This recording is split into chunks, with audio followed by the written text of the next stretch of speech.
Our mental health in sports series concludes today with a look at none other than social media. Blocking out the outside noise is tough enough for student athletes, but when they open up their phone and see it too, it could take a toll on one's mental health. Social media makes it, gosh, 100 times worse, right? Because everybody knows it, and you're either the GOAT or the hero oftentimes in that setting. There's a lot of good in social media, whether it's learning a new TikTok dance or celebrating your favorite athlete. On the flip side, it could be harmful, so much it affects student athletes' mental well-being. I don't think we can begin to comprehend the impact of social media, as you know. I mean, it's obvious, everything's visible. The field goal kicker for Alabama doinks it off the upright. He's going to hear about that. You've heard about death threats. That's real. That is real.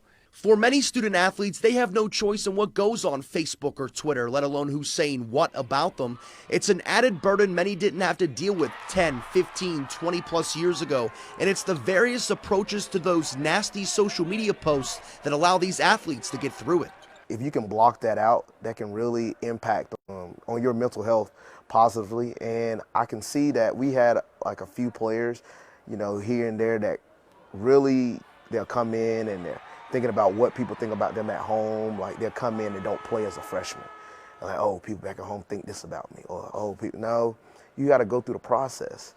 Because those same people that are thinking about you in this light right now, when you hit a junior and senior year and you're striving, you're all conference, imagine what they'll be saying then.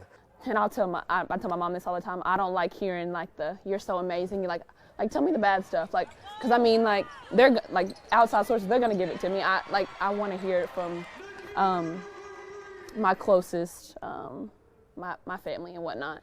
But on the other end, I mean, they're always there to pick me up.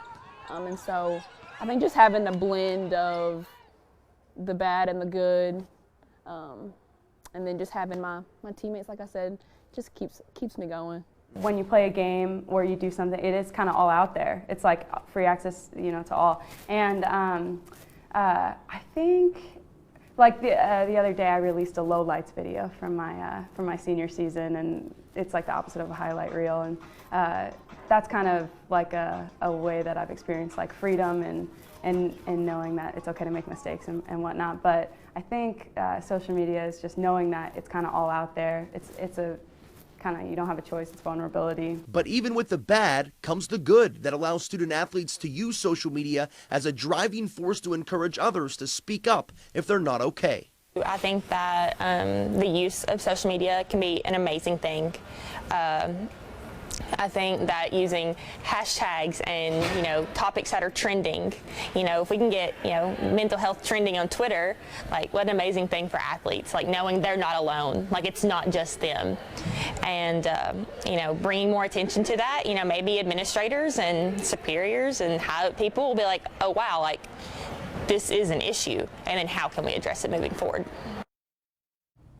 This was the 5th and final installment of our Mental Health in Sports series. If you would like to see them all, just log on to WRCBTV.com or check out our app.